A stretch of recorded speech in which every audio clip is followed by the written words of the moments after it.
خواتین و حضرات، پاکستان کے حالات کچھ ایسے ہیں کہ پچھلے سال 7,65,000 لوگ پاکستان چھوڑ کے چلے گئے، جس میں سے 1 لاکھ ہائیلی سکلڈ لوگ تھے۔ اس وقت نوجوانوں کو موٹیویٹ کرنا بہت ضروری ہے۔ ساتھ ساتھ ایک ٹرینڈ آیا تھا پاکستان میں نئے سٹارٹ اپس کا، نئے کاروبار کا، سیڈ منی کا، باہر سے انویسٹر سے پیسہ لاتے تھے، یہاں کاروبار شروع کرتے تھے، بہت سارے فن ٹیکس ہوتے ہیں، ٹیکنالوجی کی بھی تھی۔ تو اس وقت جو پاکستان کے معاشی حالات ہیں اس میں بہت ضرورت ہے کہ ہم اپنے نوجوانوں کو دوبارہ سے موٹیویٹ کریں، ان کو صحیح ٹولز دیے جائیں تاکہ وہ اپنا کاروبار شروع کر سکیں، کیونکہ نبی کریم صلی اللہ تعالیٰ علیہ وآلہ وسلم کی یہی تعلیمات ہے کہ اپنے کام کرو، اپنی تجارت کرو، اپنا کاروبار کرو، یہی ان کی سنت ہے۔ تو ہمیں واپس اپنی سنت پہ جانا چاہیے اور کوشش کرنی چاہیے کہ ہم اپنے نوجوانوں کو دوبارہ موٹیویٹ کر کے ان کو صحیح طریقے سے صحیح ٹولز دے کر ان کو کاروباری دنیا میں اتاریں، انٹرپرینیورل سکلز ان کی پروموٹ کریں اور انہیں مواقع فراہم کریں۔ ڈسکشن کریں گے، ہمارے ساتھ اسٹوڈیو میں موجود ہیں ڈاکٹر فضل محمود صاحب۔ بہت بہت شکریہ آپ کو ڈاکٹر صاحب، آپ انٹرنیشنل اسپیکر بھی ہیں، بزنس کوچ بھی ہیں، موٹیویشنل ٹرینر بھی ہیں۔ ہم کس طرح اپنے نوجوانوں کو واپس صحیح ٹریک پر لے کر آئیں سر ان دا کرنٹ کنڈیشن؟ دیکھیں، سب سے بڑا ہمارا مسئلہ یہ ہے کہ سسٹم آف ایجوکیشن کچھ وی آر لیکنگ دیٹ، کیونکہ ایجوکیشن کا لفظ لاطینی لفظ ایڈوکوس سے آیا ہے، جس کی کہ اوریجنل معنی تو یہی ہیں کہ bringing out from with in, ہمارے یہاں اوپر سے لادا جاتا ہے مضامین کو، اور وہ بچے کو اتنا اوور ویلم کر دیتے ہیں کہ وہ بیچارہ کسی قابل رہتا ہی نہیں ہے۔ پھر اس پر دوسرا ہمارا معاشرتی مسئلہ یہ ہے کہ ہمارے ہاں 99% بچے ساری عمر اپنے خواب جیتے ہی نہیں ہیں، دوسروں کے خواب کسی کے خواب، کہیں امی نے دیکھا تھا کہ یہ ڈاکٹر بنے گا، ابو نے دیکھا تھا انجینئر، پڑوسن نے دیکھا تھا ہیرو بنے گا، جو بھی ہے، اور وہ اسی میں الجھے رہتے ہیں۔ اچھا، ہم نے پھر دوسرا مسئلہ یہ ہے کہ اس ماحول میں اپنے آپ کو مبرہ کر لیا ہے اور سوچنے کا ٹھیکہ دوسروں کو دے دیا ہے۔ وہی سوچتے ہیں آپ کے متعلق، پہلے بچپن میں والدین سوچتے ہیں، پھر ٹیچر سوچتے ہیں، پھر دوست آ جاتے ہیں، آؤ کامرس میں سب ساتھ چلتے ہیں، پھر وہاں پر ایک انٹرویو ہوتا ہے آپ کا جاب، اگر آپ ڈگری لے لیں غلطی سے تو وہ ایسے سوالات کرتے ہیں جیسے آپ آئنسٹائن ہو، آپ کو ہر چیز آنی چاہیے۔ اچھا، وہ وہی پاس کر لیتا ہے تو دوسرے دن جب وہ جاب جوائن کرتا ہے تو وہ ایک احمق باس اس کو بتاتا ہے کہ کیا کرنا ہے، اس کو سوچنے نہیں دے رہا ہے۔ اور پھر وہاں پہ گھر والے سوچتے ہیں بچہ ماشاءاللہ جوان بھی ہو گیا، نوکری بھی آ گئی، تو چلیں اس کی شادی کر دیتے ہیں۔ تو وہاں ایک چیز آ جاتی ہے جس کا نام ہے بیوی۔ چیز تو بڑی امپورٹنٹ ہے سر، بہت اہم ہے نا، بہت امپورٹنٹ ہے۔ وہ پھر کہتی ہے آپ تو چپ ہی رہیں، بس جو میں کہہ رہی ہوں وہ کریں۔ اور اس کے بعد پھر کیا ہوتا ہے، جب میری عمر کے لوگ آتے ہیں تو انہیں بچے بولتے ہیں ابو تو آپ تو رہ نہیں دیں۔ نتیجہ یہ کہ سوچنے کا سارا ٹھیکہ کہیں اور ہے، ہم دوسروں کے لیے سوچتے ہیں۔ تو سب سے بڑی بنیادی جو آپ نے کہا نا، اس کا حل کیا ہے، ہمیں ایک ٹرینڈ کو چینج کرنا ہوگا۔ ہم تمام عمر اپنے بچوں کو، نئی نسل کو یہ تو سکھاتے ہیں کہ کیا سوچنا ہے، لیکن ہم یہ نہیں بتاتے کہ کیسے سوچنا ہے۔ اور جس دن ہم یہ چینج کر دیں گے، آپ دیکھیے پوری جنریشن چینج ہونا شروع ہو جائے گی۔ اب ڈگریوں کا دور نہیں رہا، پہلے یہ جنگ ہوتی تھی، اب نہیں ہے۔ اب ڈگری کس بھلے فارمیلٹی، لیکن ڈگریز چیک تو ہوتی ہیں۔ ہاں، چیک ہوتی ہے کیونکہ ہم نے انوائرمنٹ ایسا بنایا ہوا، لیکن جب یہ چینج ہوگا، مجھے بتائیے ڈگری کا حاصل سب سے بڑا کیا تھا؟ نوکری کا حصول۔ آج نوکری ابسلیٹ ہوتی جا رہی ہے، ڈگری وہ بھی تو نہیں ملتی، اور اگر کر بھی لے تو وہ کبھی نوکری کرنے والا امیر میں نے نہیں دیکھا آج تک۔ نہیں، امپورٹنٹ سکل سیٹ ہے۔ ہاں، تو امارت کے لیے امارت والی ذہنیت چاہیے، اور امارت کی ذہنیت یہ ہے کہ آپ مہارت رکھتے ہو، کسی اسکل کو جانتے ہو، اور آپ کے ساتھ اس میں ایک ول لگی ہوئی ہو، ول اور اسکل چلتی ہے۔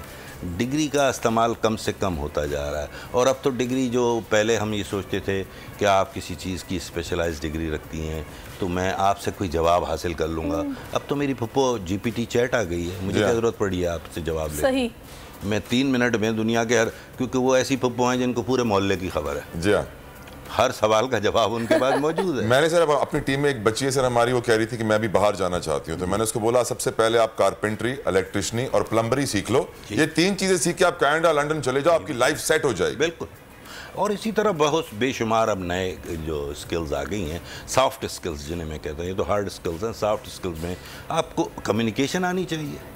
If you cannot communicate, you cannot succeed, you cannot survive in this 21st century. اور اس کے لیے یہی ہے کہ آپ کی پیپل اسکل اور سیلنگ اسکلز جب امپروو ہوتی ہیں تھرو دا کمیونیکیشن، آپ کامیاب ہیں, آپ جہاں بھی جائیں گے آپ تک کامیابی. پھر اسی طرح جیسے آج کل دوسری جو ٹیکنالوجی کی سکلز ہیں, مثلا آپ کو اویئرنیس ہونی چاہیے آج کے دور میں کہ آئی ٹی کو کیسے یوز کرنا ہے. ہمارے یہاں روکا جا رہا ہے, ہمیں صرف اور صرف یہ بتایا جاتا ہے بیٹا زیادہ سوال نہ کرو, بڑوں سے سوال نہ کرو. وہ بھائی اگر وہ بڑوں سے سوال نہیں کریں گے بچے تو سیکھیں گے کہاں سے؟ بالکل.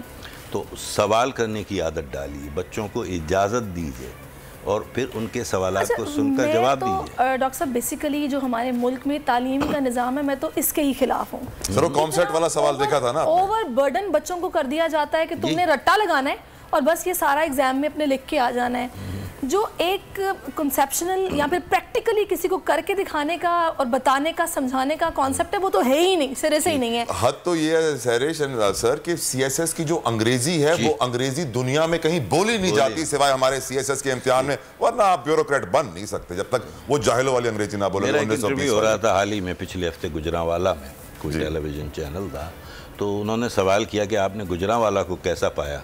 میں نے کہا یار بہت میں امپریس ہوا ہوں, بڑا شہر ہے لیکن 3 ہی کاروبار چلتے ہیں یہاں کھانے کا.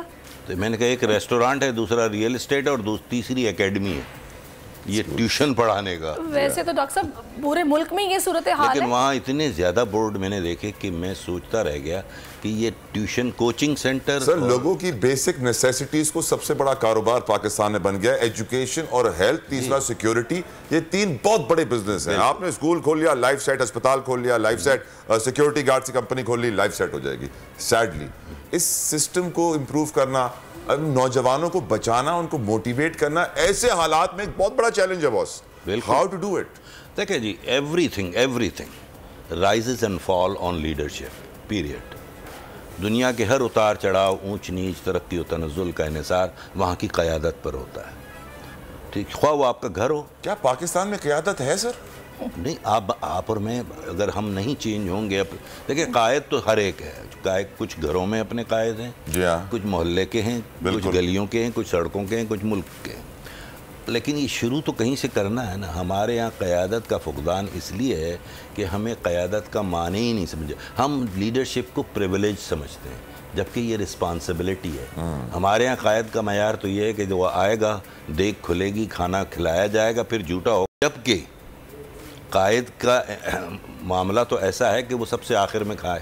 جی ہاں. اور اس کی سب سے عظیم ترین مثال, دنیا کے عظیم ترین قائد جو میرے آقا ہیں حضرت محمد مصطفیٰ, وہ تو پیٹ پر پتھر باندھتے تھے تاکہ لوگ کھا لیں. جی ہاں. تو اس سے بڑی کیا مثال. ابھی ڈاکٹر صاحب ہم جن چیزوں کی بات کریں, اتنا بڑا بگاڑ ہے کہ یہ روٹ سے ہی ہم لوگوں کو اس کو ٹھیک کرنے کی ضرورت ہے, ریفارمز کی ضرورت ہے. یہ اللہ جانے کب ہوگا. شاید لٹریسی ریٹ یہاں پہ اسی لیے اس طرح رکھا گیا ہے کہ لوگوں کو نہ سمجھ آئے گی, نہ شعور ہوگا, نہ بولیں گے, نہ سوال کریں گے. جس طرح چل رہا ہے چلتا رہے گا.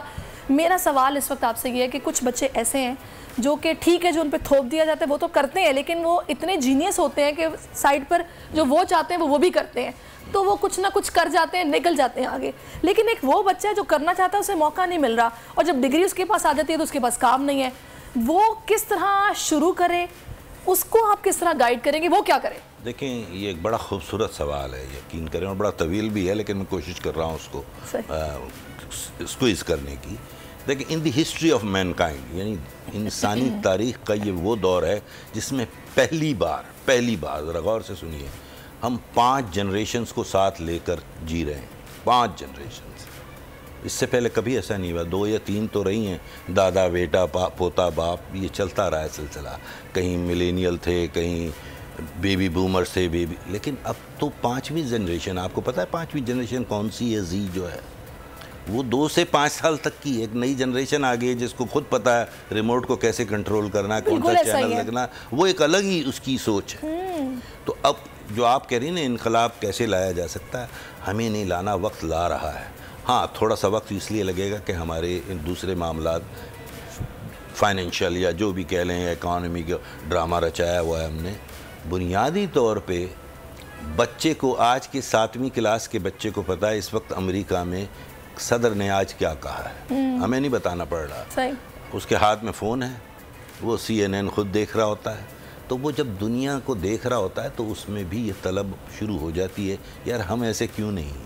اور ایسی چینج آپ دیکھیں گی واضح ہو رہی ہے. تو یہ چینج آ رہی ہے, میں اسے مایوس نہیں ہوں. لیکن میں